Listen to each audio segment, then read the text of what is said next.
देख रहे हैं न्यूज़ वन इंडिया। मैं हूं आपके साथ सपना शर्मा। तो बुलेटिन की शुरुआत बड़ी खबर से करते हैं। दिल्ली में बीजेपी की बड़ी बैठक है। आपको बता दें शाम 5 बजे ये बड़ी बैठक हो सकती है। बैठक में महासचिव, राष्ट्रीय महासचिव इसमें शामिल हो सकते हैं। जेपी नड्डा की अध्यक्षता में ये बैठक हो सकती है और इसमें तमाम ऐसे मुद्दे जिसको लेकर चर्चा होगी। और ये माना जा रहा है कि इसमें मिशन 2024 को लेकर, यानी कि लोकसभा चुनाव को लेकर इसमें चर्चा की जाएगी। किस तरीके से तैयारियां की जाए, किस तरीके से जनता तक पहुंचा जाए।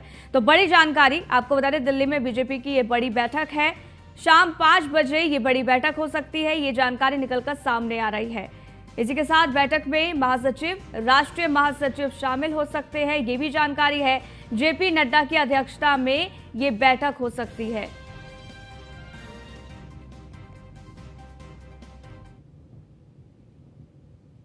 वही दिल्ली प्रदेश बीजेपी का नया कार्यालय यहां बनेगा। दीनदयाल उपाध्याय मार्ग पर बनेगा दिल्ली प्रदेश बीजेपी का कार्यालय। आपको बता दें आज राष्ट्रीय अध्यक्ष जेपी नड्डा और प्रदेश अध्यक्ष वीरेंद्र सचदेवा भूमि पूजन करने वाले हैं। इस दौरान बीजेपी के कई वरिष्ठ नेता मौजूद रहने वाले हैं। तो बड़ी जानकारी आप तक पहुंचा रहे हैं। आपको बता दें कि आज पूजन होगा, भूमि पूजन। दिल्ली प्रदेश बीजेपी का नया कार्यालय बनेगा, ये जानकारी मिल रही है। दीनदयाल उपाध्याय मार्ग पर दिल्ली प्रदेश का ये बीजेपी कार्यालय बनेगा। तो नया कार्यालय ये है और ऐसे में बताया जा रहा है कि आज राष्ट्रीय अध्यक्ष जेपी नड्डा और प्रदेश अध्यक्ष वीरेंद्र सचदेवा भूमि पूजन करने वाले हैं, जिस पर लगातार नजर बनी रहेगी। और इस दौरान बीजेपी के कई वरिष्ठ नेता भी मौजूद रहने वाले हैं। वहीं यूपी अधीनस्थ सेवा चयन आयोग से चयनित अभ्यर्थियों को नियुक्ति पत्र, आपको बता दें 7,182 एएनएम स्वास्थ्य कर्मियों को नियुक्ति पत्र मिलेगा। वहीं सीएम योगी आदित्यनाथ वितरित करेंगे नियुक्ति पत्र, ये जानकारी मिल रही है। डिप्टी सीएम ब्रजेश पाठक भी इस दौरान उनके साथ मौजूद रहेंगे। स्वास्थ्य राज्य मंत्री मयंकेश्वर शरण सिंह भी इस दौरान मौजूद रहने वाले हैं। सुबह 11:30 बजे लोक भवन सभागार में ये कार्यक्रम होगा। मुख्यमंत्री अभ्युदय योजना से यूपीएससी में चयनित अभ्यर्थियों का इसमें सम्मान भी किया जाएगा। यूपीएससी में 23 आपको बता दें कि अभ्यर्थी चयनित हुए और यूपीपीएससी में 95 अभ्यर्थी चयनित हुए हैं। आज 118 चयनित अभ्यर्थियों को सम्मानित सीएम योगी आदित्यनाथ करने वाले हैं। सभी चयनित अभ्यर्थियों को सम्मानित करेंगे सीएम योगी आदित्यनाथ, ये जानकारी मिल रही है। समाज कल्याण मंत्री असीम अरुण भी इस दौरान मौजूद रहने वाले हैं। समाज कल्याण राज्य मंत्री संजीव कुमार गोंडा भी इस दौरान शामिल होंगे। वहीं शाम 4 बजे लोक भवन सभागार में ये कार्यक्रम आयोजित होगा। मैं एक और बड़ी जानकारी आपको दे देता, जहां 2 जिलों के दौरे पर डिप्टी सीएम ब्रजेश पाठक रहने वाले हैं। आज उन्नाव और रायबरेली में ब्रजेश पाठक रहेंगे। दोपहर 1 बजे उन्नाव के बांगर मऊ में व्यापारी सम्मेलन और इस सम्मेलन को वो संबोधित करेंगे, ये जानकारी मिल रही है। इसके साथ ही दोपहर 3 बजे रायबरेली में मोर्चा सम्मेलन को भी वो संबोधित करने वाले हैं। तो मिशन 2024 जिसकी तैयारी में बीजेपी पूरी तरीके से जुट गई है और इसी बीच कई महत्वपूर्ण दौरे आज ब्रजेश पाठक के रहने वाले हैं। 2 जिलों के दौरे पर ब्रजेश पाठक है, ये जानकारी मिल रही है। और आपको बता दें कि यहां पर उनका संबोधन भी होगा। 2 जिले यानी कि उन्नाव और रायबरेली के दौरे पर ब्रजेश पाठक रहेंगे। दोपहर 1 बजे उन्नाव के बांगर मऊ में व्यापारी सम्मेलन में वो शामिल होने वाले हैं, ये जानकारी मिल रही है। इसके साथ ही व्यापारी सम्मेलन को संबोधित करेंगे ब्रजेश पाठक। दोपहर 3 बजे रायबरेली में मोर्चा सम्मेलन को संबोधित करेंगे और जब उनका संबोधन होगा तो इस दौरान लगातार नजर बनी रहेगी कि क्या कुछ बड़ी बातें उनके द्वारा कही जाती है। लेकिन क्योंकि मिशन 2024 है, लोकसभा चुनाव आने वाले हैं, इसको लेकर बीजेपी पूरी तरीके से तैयारी के मूड में। वहीं संजीव जीवा का कोर्ट रूम शूट आउट, आपको बता दें लखनऊ से खबर है, जहां पर संजीव जीवा हत्याकांड में बड़ी कार्रवाई की गई है। लापरवाही बरतने पर 6 पुलिसकर्मियों को सस्पेंड कर दिया गया है। सुरक्षा में तैनात 6 पुलिसकर्मी सस्पेंड हुए हैं। आपको बता दें सुनील दुबे, मोहम्मद खालिद और सुनील श्रीवास्तव सस्पेंड कर दिए गए हैं। अनिल सिंह, धर्मेंद्र और महिला आरक्षी निधि देवी को सस्पेंड कर दिया गया है। सभी पर कोर्ट की सुरक्षा में लापरवाही का आरोप है और जिसके तहत ये बड़ी कार्रवाई यहां की गई है।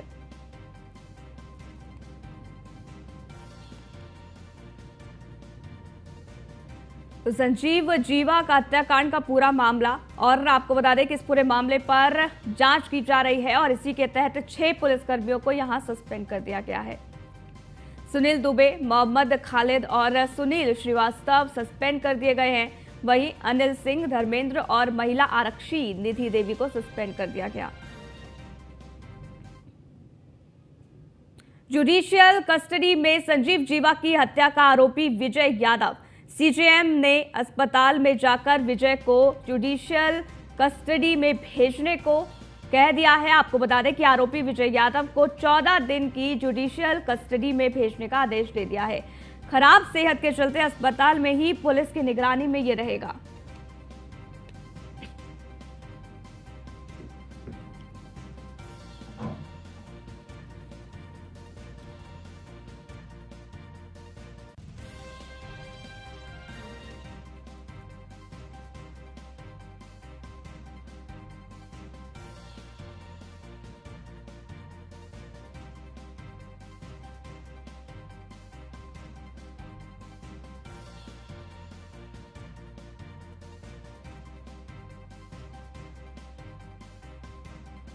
इसके साथ ही बता दें कि ट्रॉमा सेंटर में भर्ती है विजय यादव और कल शूट आउट के बाद वकीलों की पिटाई में विजय घायल हो गया था, जिसके बाद अस्पताल में उसको भर्ती, आपको बता दें कि निगरानी में यहां पर भर्ती कराया गया है। ट्रॉमा सेंटर में भर्ती है विजय यादव की जानकारी।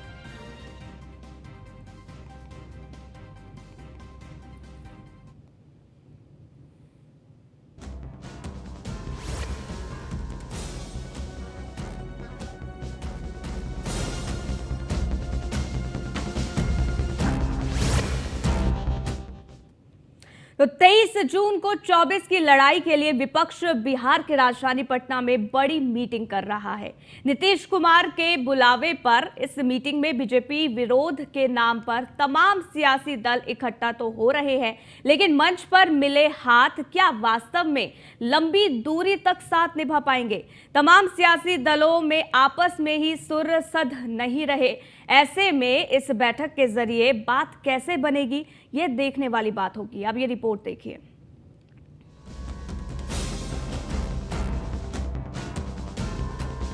नीतीश ने बुलाया, विपक्षियों ने चाहा और 23 जून को होगी पटना में बड़ी बैठक। हालांकि ये बैठक 12 जून को ही होने वाली थी, लेकिन कार्यक्रम में बदलाव किया गया है। विपक्ष के सभी सूरमा इस बैठक में शिरकत करेंगे। 23 जून को पटना में विपक्षी दलों की बैठक होगी, जिसमें सभी दलों की सहमति प्राप्त हो गई है। कांग्रेस पार्टी से श्री मल्लिकार्जुन खड़गे जी, जो कांग्रेस पार्टी के अध्यक्ष हैं, और श्री राहुल गांधी जी ने सहमति दी है उसमें आने के लिए। पश्चिम बंगाल की माननीय मुख्यमंत्री श्रीमती ममता बनर्जी जी ने उसमें सहमति दी है। 23 जून को पटना में विपक्षी दलों की बैठक। नीतीश कुमार की पहल पर मीटिंग का आयोजन हो रहा है। एंटी मोदी मोर्चा बनाने की पहल है। पश्चिम बंगाल के मुख्यमंत्री ममता बनर्जी, दिल्ली के सीएम केजरीवाल शामिल होंगे। तमिलनाडु के सीएम एमके स्टालिन भी करेंगे शिरकत। वहीं एनसीपी प्रमुख शरद पवार भी शामिल होंगे। 23 जून को पटना में विपक्ष फिर एक बार इकट्ठा होकर करके माननीय प्रधानमंत्री श्री नरेंद्र मोदी जी का विरोध करने की रणनीति बनाने का प्रयास कर रहा है। लोकतंत्र में हर राजनीतिक दल को अपनी गतिविधियां चलाने का अधिकार है, लेकिन क्या माननीय प्रधानमंत्री श्री नरेंद्र मोदी जी के हटने से देश की समस्याओं का समाधान हो जाएगा? क्या विपक्ष के पास कोई नीति है? विपक्ष के पास नेतृत्व है? विपक्ष के पास 2024 के लिए कोई विजन है, कोई कार्यक्रम है? ऐसा देखने में कहीं भी प्रतीत नहीं होता है। बिहार के अंदर नीतीश बाबू ने जो 23 तारीख को विपक्षी दलों की एक मीटिंग रखी है, समाजवादी पार्टी भी उस मीटिंग का एक हिस्सा होगी। ये विपक्षी एकता ऐसा नहीं है कि भारत में पहली बार हो रही है। लेकिन निश्चित तौर पे जब एक तानाशाही पूर्वक सरकार देश में आ जाती है, जो देश की हो कि देश के खिलाफत वाली नीतियां लागू करती है, जो इस देश के संविधान को रौंदती है, विपक्षी एकता की आवश्यकता है। कांग्रेस पार्टी उस पर काम कर रही है और हम सब चाहते हैं कि सभी जो एक विचारधारा के लाइक माइंडेड हैं, जो कांग्रेस से ही निकले हुए पहले के पार्टी राजनीतिक दल हैं, उन सभी को अपनी निजी स्वार्थ और निजी जो अपनी इच्छाएं हैं उनको पीछे करके जो देश की जनता की जो जरूरतें हैं, देश हित में आगे आने की जरूरत है। इस संविधान के लेकर आगे आने की जरूरत है। तो कांग्रेस पार्टी का पूरा प्रयास है और ये सिलसिला शुरू हो चुका है और आप यकीन मानिए कि गठबंधन बनेगा। मजे की बात यह है कि सियासी दिग्गज मंच पर भले साथ होंगे, हाथ से हाथ मिला लेंगे, लेकिन क्या इनके दिल मिले हैं? बात केजरीवाल और कांग्रेस की करें तो इसका उत्तर नहीं में आएगा। दिल्ली में सीएम के अधिकार को सुप्रीम कोर्ट के फैसले पर केंद्र के अध्यादेश पर केजरीवाल लगातार कांग्रेस के शीर्ष नेतृत्व से मिलना चाह रहे थे, लेकिन बात नहीं बनी। ये बात सही है, कर्नाटक की जीत के बाद कांग्रेस के हौसले बुलंद हैं। वहीं राहुल गांधी की एमपी की सदस्यता रद्द होने के बाद भी विपक्षी एकता के सुर सज रहे हैं, लेकिन अपने में बड़ा सवाल ये है कि नेता कितनी देर तक इस मोहजाल में रह पाएंगे। दीदी को राहुल की नसीहत सभी को याद है। जाहिर है दीदी कांग्रेस के साथ कितना दूर चलना चाहेंगी, ये बड़ा सवाल है। वहीं वाम दलों के खिलाफ ममता की हुंकार किसी से छिपी नहीं है। अखिलेश की भी राहुल से दोस्ती कितनी दूर चल पाएगी, इस पर कुछ कहना थोड़ा कठिन लगता है। यूपी में कांग्रेस को अखिलेश फ्री हैंड देंगे, फिलहाल ऐसा तो नहीं लगता। शरद पवार के हालिया बयान से भी विपक्ष में खलबली है। जहां अडानी मामले में विपक्षी दल जेपीसी पर अड़े हुए थे, वहां शरद पवार की लाइन अलग थी। सावरकर पर शिवसेना और कांग्रेस के मत अलग अलग हैं। तो कुल मिलाकर यही कहा जा सकता है कि क्या 23 जून को होने वाली विपक्ष की बैठक में विपक्ष साथ साथ है। Bureau report, news 1 India. वहीं नीतीश कुमार सितंबर 2022 से विपक्ष को एकजुट करने के लिए कई राज्यों का दौरा कर चुके हैं। वैसे तो नीतीश कुमार हमेशा यही कहते हैं कि उनका मकसद पीएम बनना नहीं है, वो सिर्फ विपक्ष को एकजुट करना चाहते हैं। जेडीयू आरजेडी 23 जून को होने वाली बैठक के लिए उत्साहित है। ऐसे में सवाल है कि क्या विपक्ष एकजुट होकर मोदी सरकार के सामने चुनौती पेश कर पाएगा। देखिए रिपोर्ट।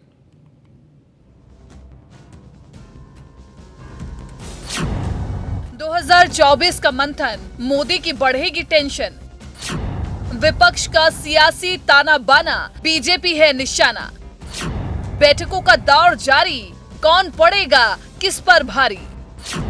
2024 का चुनाव, विपक्ष का सियासी दाव, 24 में विपक्ष का मुखिया कौन।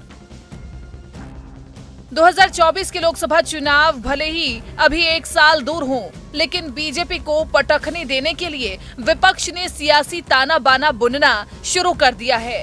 सियासत की हर शह मात के मास्टर नीतीश कुमार इस भूमिका के केंद्र में हैं। गैर बीजेपी और गैर कांग्रेसी दलों को साथ लाने के लिए जमीन तलाशने की कवायद तेज है।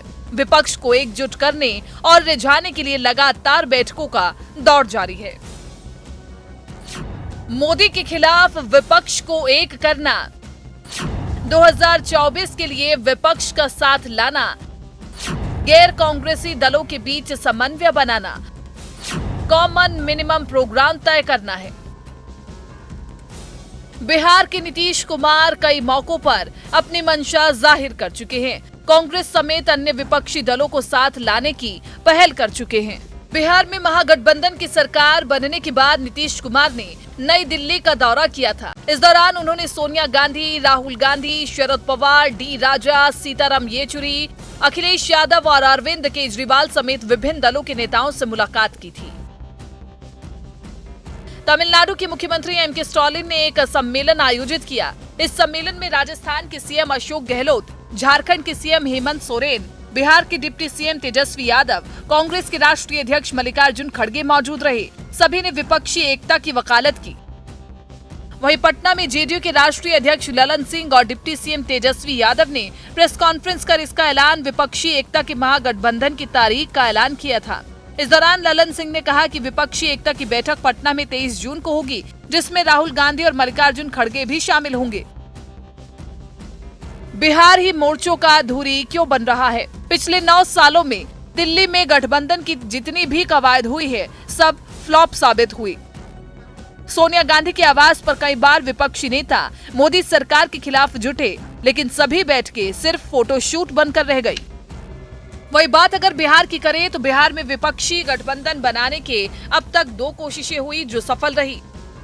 साल 2015 में नीतीश कुमार ने बिहार में जेडीयू, आरजेडी और कांग्रेस को मिलाकर महागठबंधन तैयार किया था। साल 2022 में भी बीजेपी के खिलाफ नीतीश कुमार 7 पार्टियों के साथ गठबंधन बनाने में कामयाब हुए। तृणमूल और सपा जैसी पार्टियां कांग्रेस की अगुवाई वाले गठबंधन में नहीं रहना चाहती हैं। इन दोनों पार्टियों ने नीतीश कुमार से पटना में मीटिंग रखने के लिए कहा था। तृणमूल का कहना था कि कांग्रेस हाईकमान क्षेत्रीय पार्टियों को गंभीरता से नहीं लेती है, इसलिए मीटिंग की अध्यक्षता नीतीश कुमार करें। अतीत में भी विपक्षी एका का सेंटर बिहार रहा है। इंदिरा गांधी के समय जयप्रकाश नारायण ने बिहार में 1977 में एक सफल गठबंधन बनाया था। सबसे बड़ा सवाल यही है कि संभावित मोर्चे में नीतीश कुमार का रोल क्या होगा। इसका जवाब भी हालिया गतिविधि और बयानों में छिपा है। विपक्षी गठबंधन में नीतीश का रोल क्या होगा? नीतीश कुमार अब तक कांग्रेस, एनसीपी, शिवसेना, जेएमएम, तृणमूल, सपा, एआईयूडीएफ, आप, इनेलो और सीपीएम के प्रमुखों से मिल चुके हैं।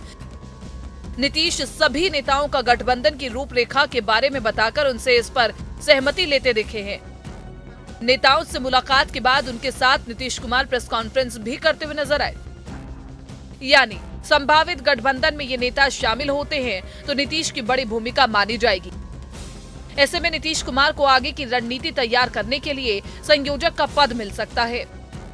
1998 में एनडीए बनने के वक्त जेडीयू के जॉर्ज फर्नांडिस को संयोजक बनाया गया था। संभावित गठबंधन में एक चेयरपर्सन, एक संयोजक और कुछ पदाधिकारी बनाए जाएंगे। संयोजक का पद सबसे प्रभावशाली और फैसला लेने वाला होगा। पदाधिकारियों की सूची में सभी पार्टियों के प्रतिनिधि को शामिल किया जाएगा। चेयरपर्सन का पद सोनिया गांधी, शरद पवार या मल्लिकार्जुन खड़गे को दिया जा सकता है। बैठक में प्रधानमंत्री का उम्मीदवार घोषित होने की संभावनाएं कम ही हैं। खुद मल्लिकार्जुन खड़गे और नीतीश कुमार गठबंधन में चेहरे को लेकर के बयान दे चुके हैं। दोनों नेता चुनाव के लिए फेस तय करने के पक्ष में हैं। नीतीश कुमार खुद को पीएम की रेस से बाहर कर चुके हैं। हाल में शरद पवार भी अपनी दावेदारी को खारिज कर चुके हैं। विपक्ष की लोकसभा की 450 सीटों पर बीजेपी को सीधे टक्कर देने की तैयारी है। इनमें महाराष्ट्र की 48, पश्चिम बंगाल 42, बिहार की 40 और तमिलनाडु की 39, कर्नाटक की 28, राजस्थान की 25 और गुजरात की 26 सीट भी शामिल है। बीजेपी के खिलाफ अब तक गठबंधन के जितने भी प्रयास हुए हैं उसमें राष्ट्रीय स्तर का मुद्दा नहीं था। नीतीश कुमार इस बार 2 मुद्दों को भुनाने की कोशिश में है। इनमें पहला मुद्दा देश भर में जातीय जनगणना कराने का है, तो दूसरा मुद्दा विपक्षी नेताओं पर हो रही सेंट्रल एजेंसी की कार्रवाई है। विपक्ष का मोदी सरकार पर आरोप। विपक्षी पार्टियों का कहना है कि मोदी सरकार के शासन में आने के बाद प्रवर्तन निदेशालय की 95% कार्रवाई हमारे खिलाफ हुई है। जातीय जनगणना का मुद्दा देश के ओबीसी समुदाय को सीधे प्रभावित कर सकता है। लोकसभा की सभी सीटों पर ओबीसी समुदाय 30 से 40% के करीब है, जो गेम चेंजर माने जाते हैं।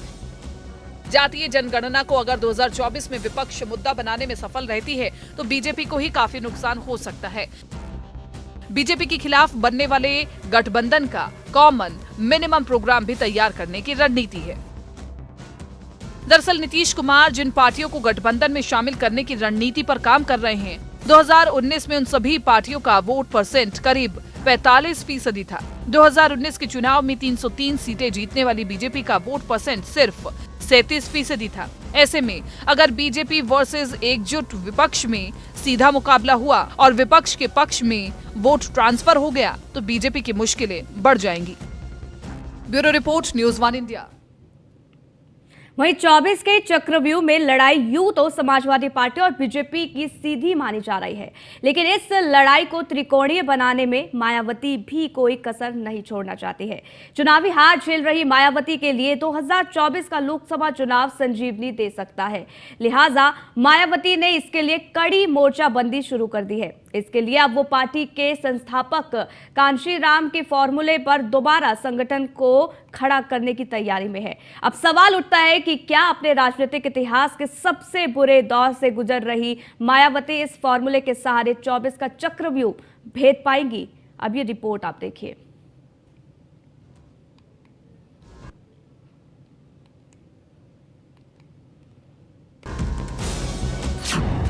कांशीराम के फॉर्मूले से मिलेगी जीत, कैडर को साधने में जुटी मायावती।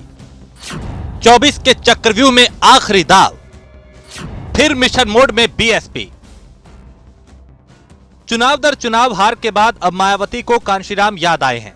मिशनरी अभियान से निकली बीएसपी अपने इतिहास के सबसे बुरे दौर से गुजर रही है, लिहाजा मायावती ने एक बार फिर उसी फॉर्मूले पर आगे बढ़ने का फैसला किया है जिससे पार्टी का पूरा ढांचा खड़ा हुआ था।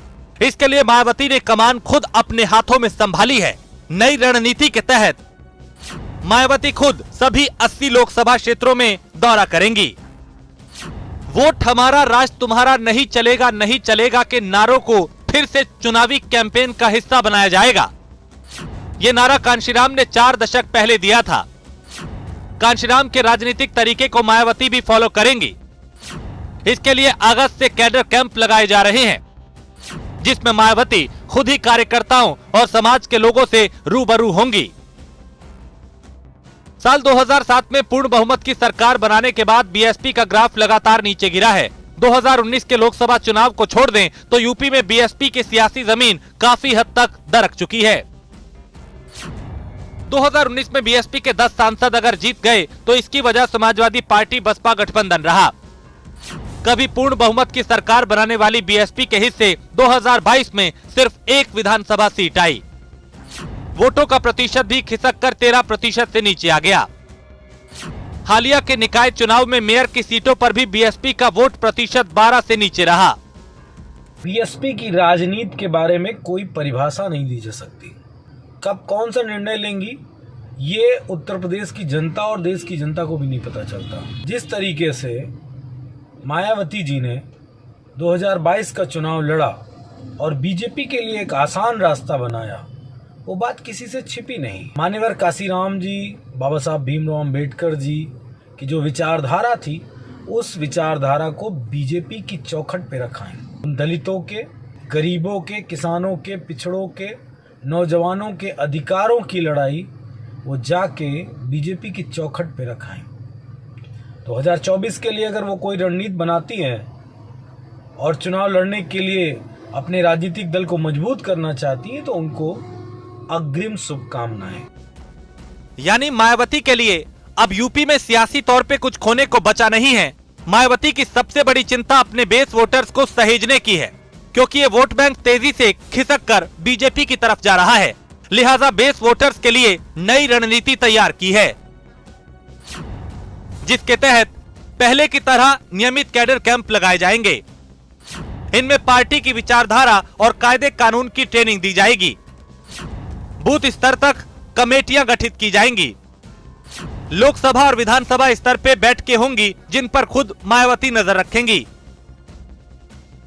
ये सारा फॉर्मूला वो है जिनकी शुरुआत कांशीराम ने बीएसपी के गठन के वक्त की थी। वक्त के साथ जैसे जैसे कार्यकर्ताओं और शीर्ष नेताओं की दूरी बढ़ी तो उसका खामियाजा पार्टी को भुगतना पड़ा।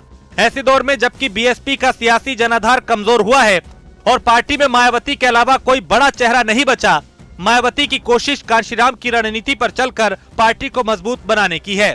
अब ये कोशिश चुनावी लिहाज से कितनी कारगर साबित होगी, ये देखना दिलचस्प होगा।